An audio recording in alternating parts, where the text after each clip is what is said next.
thank you all for being here.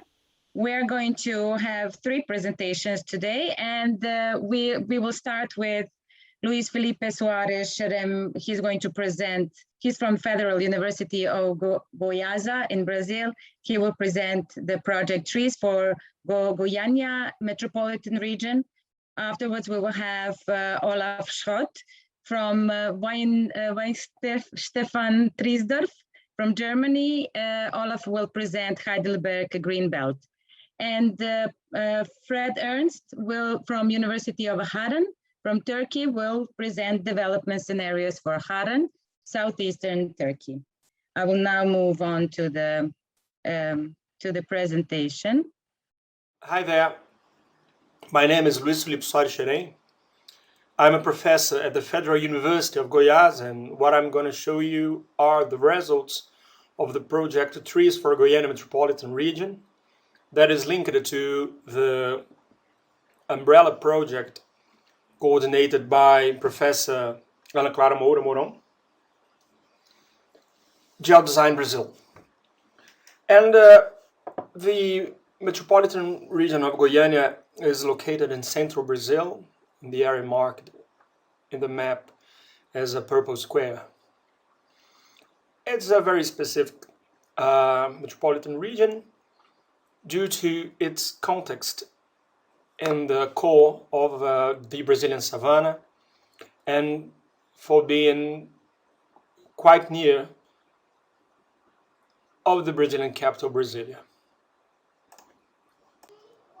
And well, we had the same general requirements established by the Geodesign 2020 to increase the area of robust vegetation by 30% so that we can increase our carbon credit. And we also had 9 specific requirements that were defined by us during our workshops. Well, the result shows 3 different trends. The first one to early adopter, where many proposals were made for all the years, and for 2050 we had a scenario where the propositions were made for all the systems. Supposedly, in late adopter, we saw a relative high number of propositions to 2035, but in 2050 the proposals covered mainly green and householding, because they were expected to be the most continuous problems for the metropolitan region. And non-adopter, we still see the same trend for late adopter, but considering that we had no time to make any proposal before, all the ideas were covered and concentrated in this time. Well, the achievement of the Sustainable Development Goals for each scenario is perceptive, mainly to the early adopter 2050 and oppositely to the 2020 scenario. The non-adopter scenario of 2050 stands out because it had a relative high score of 79. That is a remarkable positive scenario that we did not expect it. Well, the main objective being the carbon credit generation, we observe that the early adopter scenario has by far been the best response, and we see that we almost doubled the amount of carbon credit. And either late adopter or non-adopter scenarios, we had an unstable amount of credit of carbon generated, mainly because the proposals were made to conserve the areas. So by far the early adopter scenario have better results. The proposal was applied to a course entitled Geodesign and Environmental Planning offered to the Environmental Sciences Graduate Program at the Federal University of Goiás.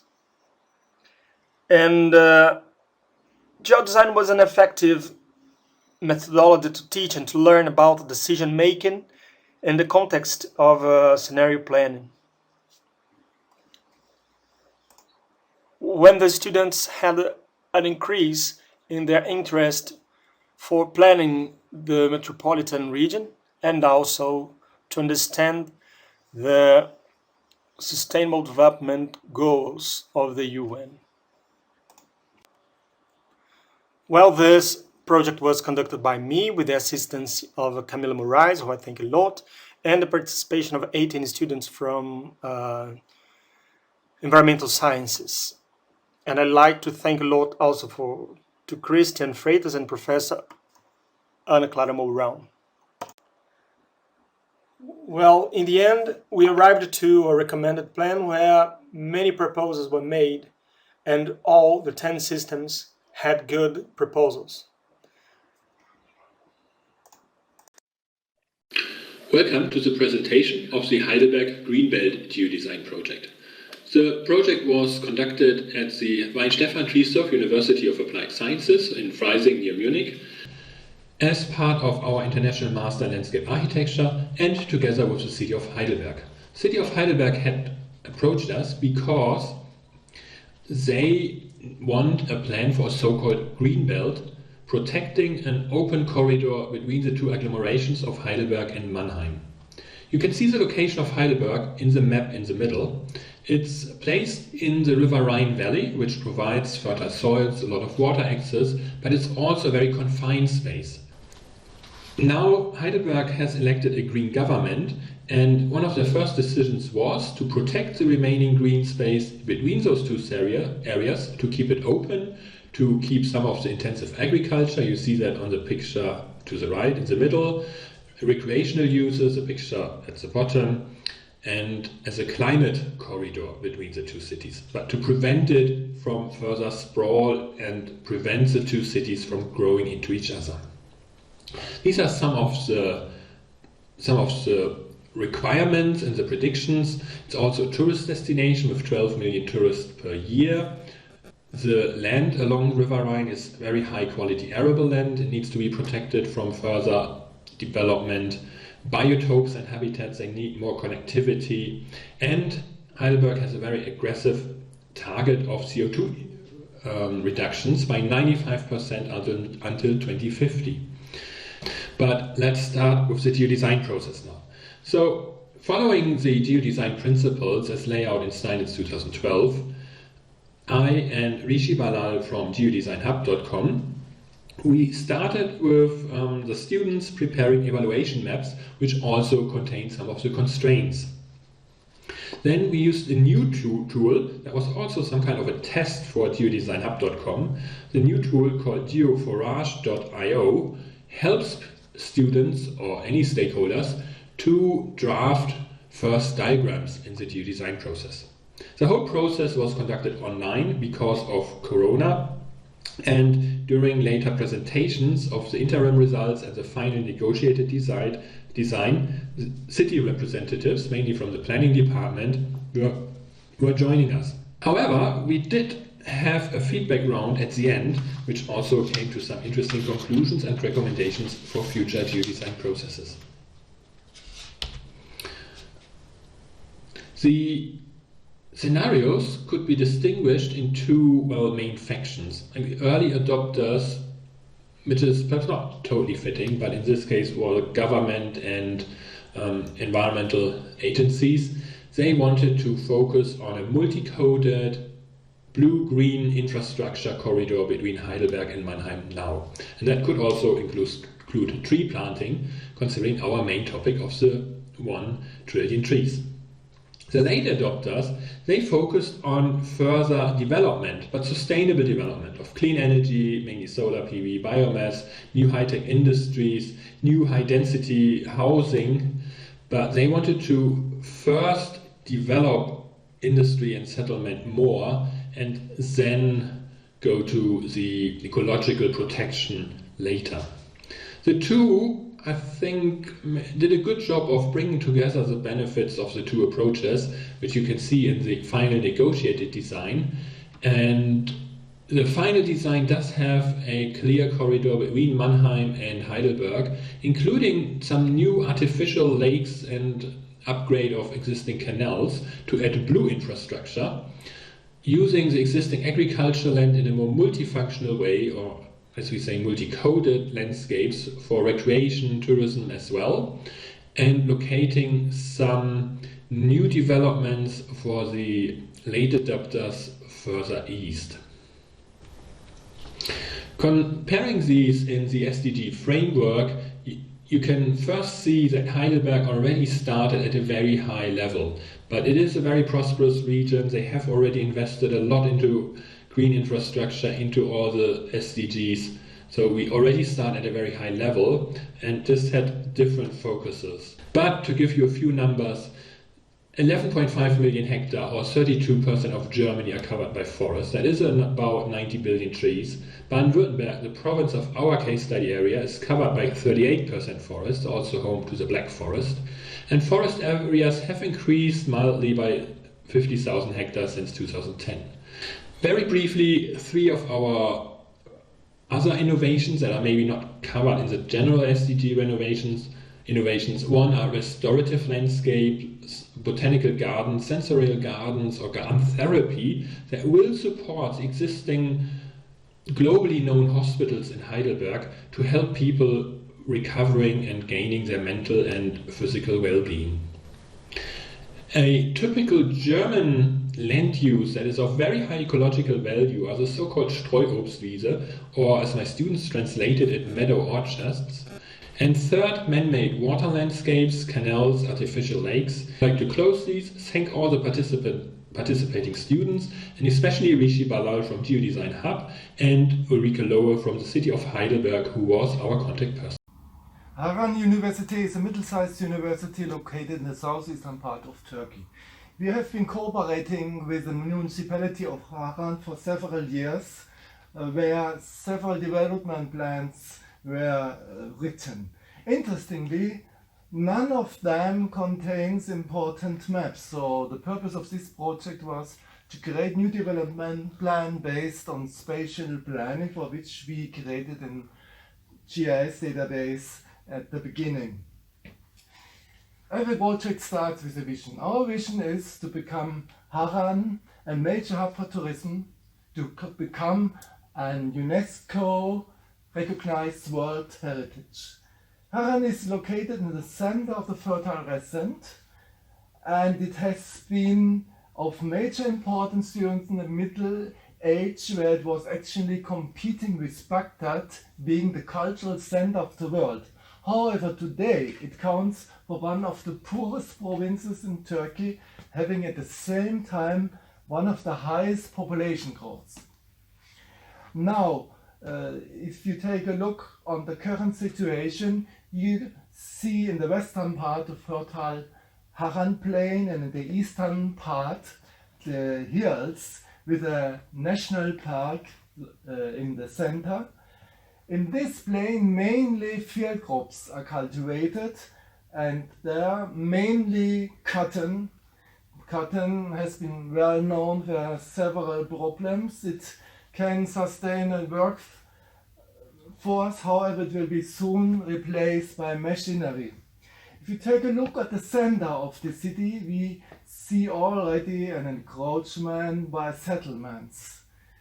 Here you can see the traditional beehives houses of Harran and the castle of the Middle Ages. However, the general setting is not very attractive for tourism, especially for tourists coming from abroad. Now, this is the early adopter area in 2050. You can see a major change in the agriculture pattern. And you see also a new satellite city. Now, what does it mean, the change in the agriculture? We want to move from field crops to orchards, at least having percentage of 20, actually what was planned in the original GAP plan. We want mainly have pecans planted that can create an income 100 times higher than cotton. And also at the same time, by planting 1 million trees, we could sequester about 20,000 tons of carbon. Tourism will accommodated in newly created boutique hotels, and the archaeological sites will be carefully restored. So we can have a view similar like that, where also hiking and biking trails will be added. Now, if you take a look on the new graded satellite city, connected here with a link, this city will be the working and living place for about 50,000 persons and will be connected to the provincial city with light rail produced in Turkey. It will be self-sufficient energy-wise with photovoltaic plants like this here from the Harvan University. The grassland of the hills will be properly managed, thus the biodiversity and the overall carrying capacity will be increased, and especially the genetic source of pistachio preserved, thus this area becoming a second major tourism target. Now, if you compare this with the late adapter scenario in 2035, you see less change in the agricultural pattern, and this results from ongoing wrong irrigation practices that lead to salinization of the soil, and thus hindering conversion to orchards.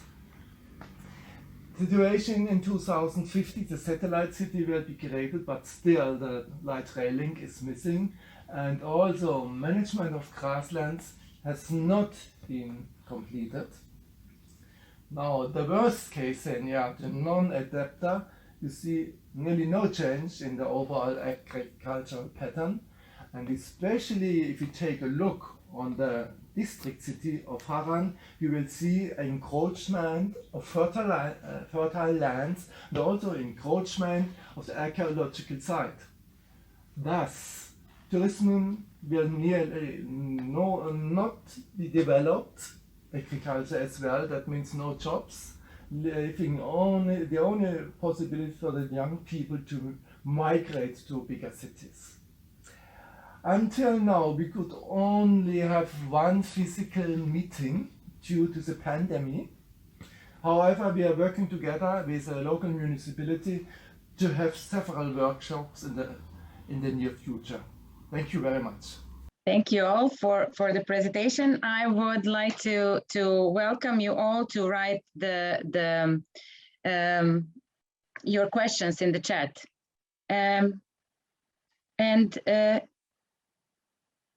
Is this now, you can see me, you can hear me? Okay. Do we have Luis Felipe here with us? Camila Moraes, are you here? I have seen, we have somebody. I cannot hear, I don't have the sound.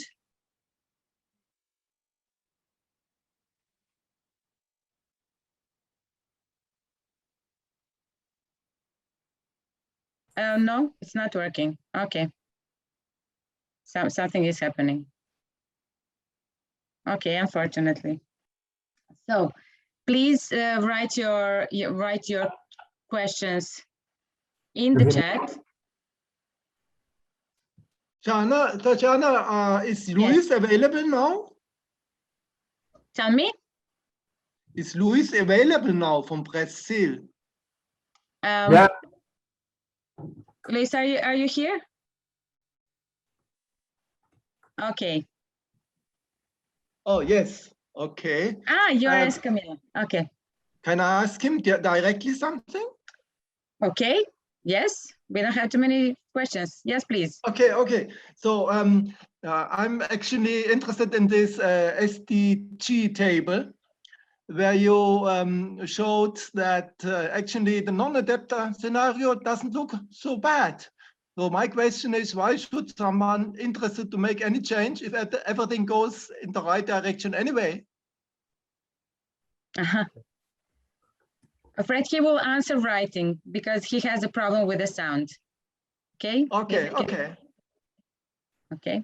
Come on. Okay, fine. I thought in a moment, Camilla, your sound was okay. Now, do you hear Yes. me? Oh, perfect. Good evening to those who are in the right moment. Good morning to the others.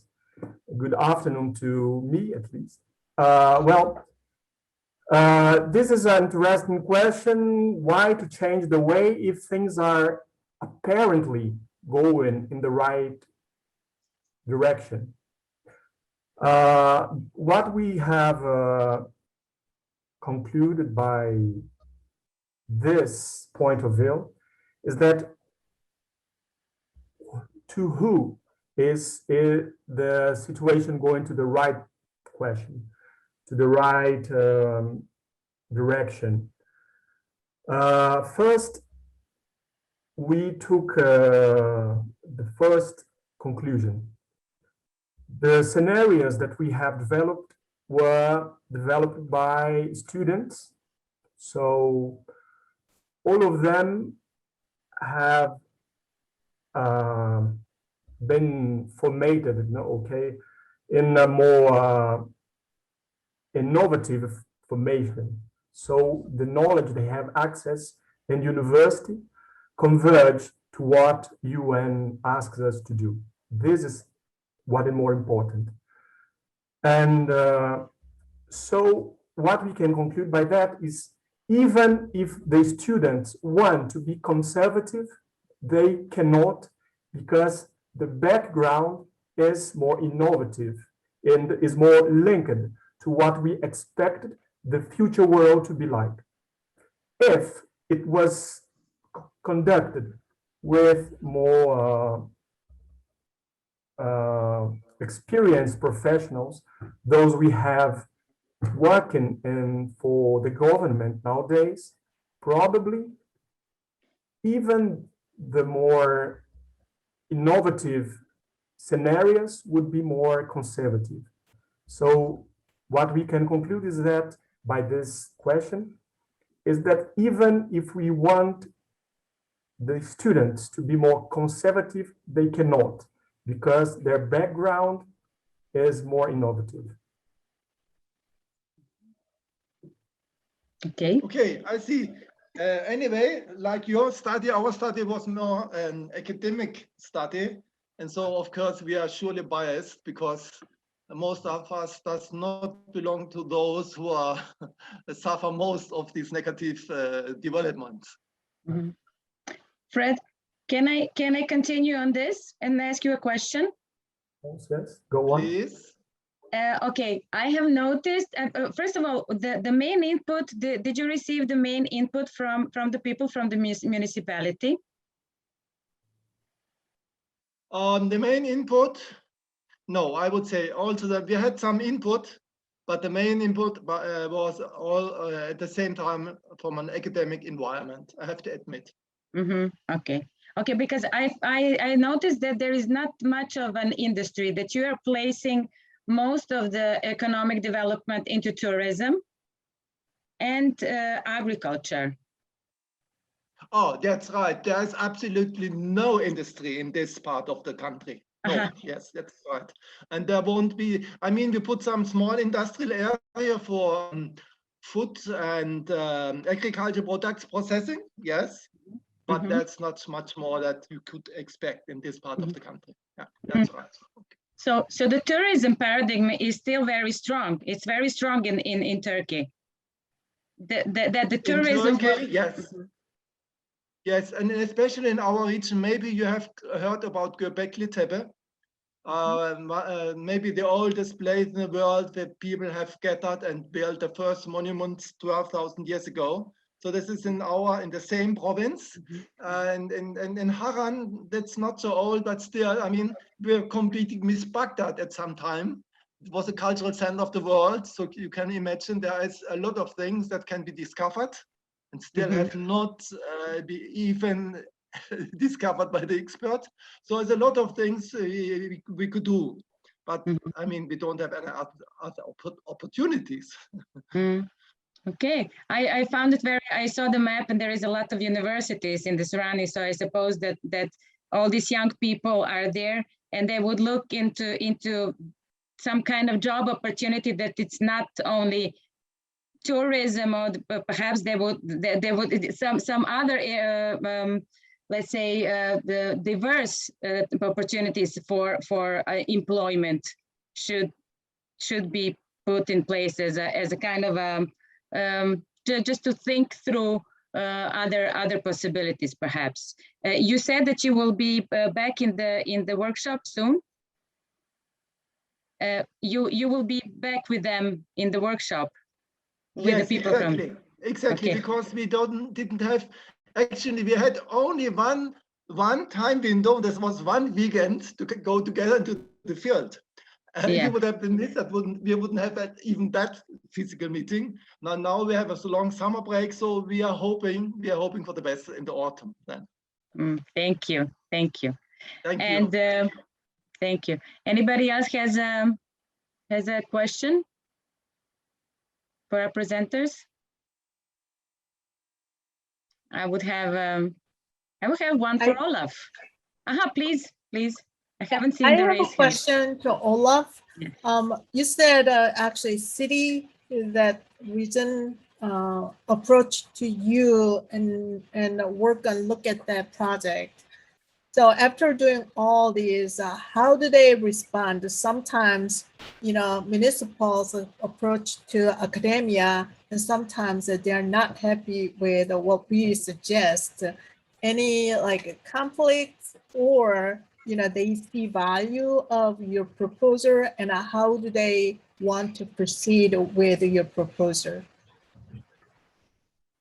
Thank you. That's a really good question, because I think they were surprised and not completely happy with like all the proposals.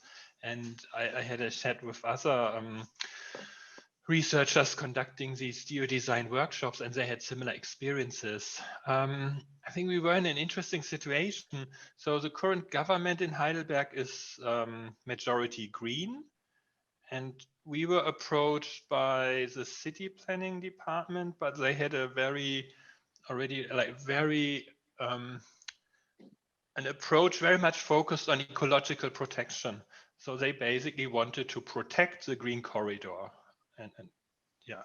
And contrast, the students, or at least some of the students, were developing proposals on housing, on clean energy development, on industry, and that was not quite appreciated by the very much ecologically focused city department who had initiated this.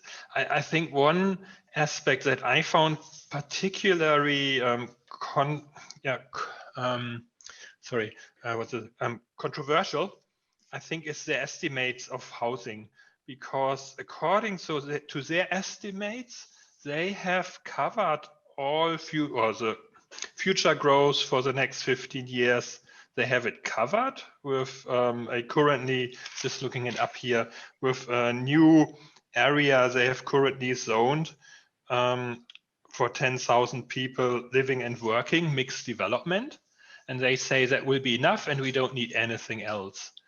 But considering how prosperous the region is and what I see in Munich, which is also a prosperous region, I am very concerned that this will never work out, because Munich has now a big problem, housing problem, and by far not enough housing. And if we have the same immigration to Heidelberg with all the high-tech medicinal industry and startups in the whole biotech and life sciences. I don't see how they want to accommodate that growth with this one proposal. So we actually got some differences about this need for development versus ecological protection. Thank you. Thank you. Might I add something? Yes. Might Yes, I add please. something? Please. I think, if we think about the Geodesign approach, I think it's not the most important thing to come up with a proposal that satisfies everyone, because that's impossible. I mean, it's more important that during the process, all the stakeholders have their say, so that we can offer different solutions. And then in the end, it's up to them to select. It's not up to us, of course. So, I mean, it's important to have several scenarios, because if you have only one scenario, surely there will be a big opposition, and maybe it will never work out, as we have seen so many often in the planning results in Turkey. I completely agree. And I think the final negotiated design from our project did reach a good consensus between the two factions, I think. And But then, of course, you could present two different scenarios, isn't it? Yeah, sure. I guess that's early and late adopters in our framework. what is more important in my conclusion is that when we take a unique possibility of future for different countries, it's quite difficult to establish a pattern and standard to follow. For example, what people from German would call a conservative aspect or point of view, in Brazil, for sure, mainly in these later years, it would be quite innovative. So even we present people a conservative point of view, politicians and mainly the elites in Brazil would say, no, it's quite innovative. We don't want our standard to change this. So it's quite difficult to establish a homogeneous standard for us in the late years in Brazil. And what we can conclude is that this is the reason why politicians start to lose their trust, faith in academic works, because it's more convenient for them to forget what is really important and what is reality, mainly in a third world country, in a developing world country as Brazil. So even if the universities and even if our proposals in geodesign are innovative, and even if when we try to be more conservative, it's quite hard to apply because it doesn't follow the standards to develop profits. So this is why it's quite hard to establish a standard followed in developed countries. And the responses we got from the public services, the governments, is mainly what you can see in the news, the international news you have from Brazil. It's quite hard. Luis, can I just ask you a question, because you said that you were using this dialogue. Can you tell me what the students were passionate about? What was really popping up on this dialogue or this chat, or what they were arguing about or trying to find the different arguments? Can you recollect about the process of what was really pushed forth within this dialogue option that you were using during the workshop? If it was assigned to students, this is how I understood, that you had a dialogue option, and this is where they were discussing different possibilities. So can you please recollect a bit which kind of discussions were at hand in those discussions? Yes, can you, Luis, please? Yes, yes, please. You hear me? Yes. Well, because during the graduation course, they have many conceptual developments. So they read a lot, but this was the first course they were able to really apply to real world, even if it's a virtual possibility. They were passionate to see that what they learn in university in the first years of the course, it's possible to be applied to the material, to the materiality, to change the world itself. So the main thing that put them to be passionate is to see that they can make the difference. And from the 8 different variables we had, they had more interest was, of course, carbon credit, because they want to see how can we increase our possibility to conserve more carbon credit. So they were trying, can we conserve this area? Can we increase this region? Can we connect more fragments? This, it's not a philosophical, but this intellectual exercise made them exercise what and how they can put it into March, into because, well, they have many disciplines, how to conserve, how to increase which plants to put in, but how can we materialize it in a real world? For example, we have a more continuous area that is a protected area, and it has many different, I don't know how to say this, different, like an anemone. Like a spillover. or iterations? Yes, so they wanted to have less perimeter and more condensed area. Ask, can we, if we make it in a certain region, would be more more accepted by people, for example, in headwaters, or can we make it around the water bodies? So they were passionate to test the possibilities, how to apply what they know in a conceptual way. They were passionate to apply this carbon credit. I don't know if I really. No, yes. No, that is very good. It's important to see that the young generation can be passionate, and especially about those kind of, because they are aware they are aware of the situation.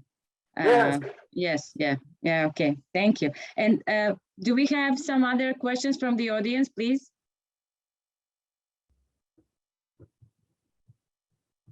I would like to ask a more general question to all of the presenters, but all of you in general. In this group, we have some people that started very early with IGC and Geodesign. Some other just joined more recently. So I would like to ask to the presenter, first of all, how do you think this methodology is innovating as a teacher, as a designer or planner, as a coordinator of the study? You highlighted many advantages for the participant, but also from your personal perspective. Do you think you will continue with this kind of methodology? What are the strong points? What can still be improved, in your view? Would like to start? Yeah.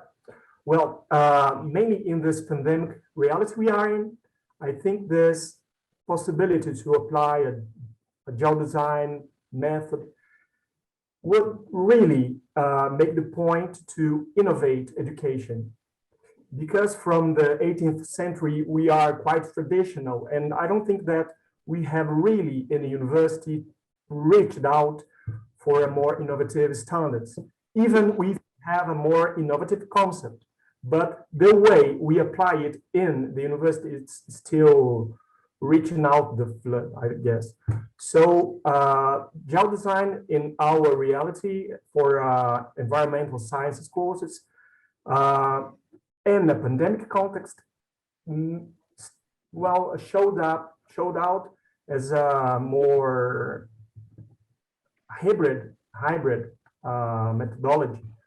And we are starting to rethink how we would conduct the disciplines, the courses for the students who are finishing their courses. We want it to be more applied to reality. And one thing that we here in Brazil, we are really quite distant is from accepting, understanding, and applying the sustainable development goals. Unfortunately, the only university which appears in the ranking of sustainable development goals is USP as a 7th position.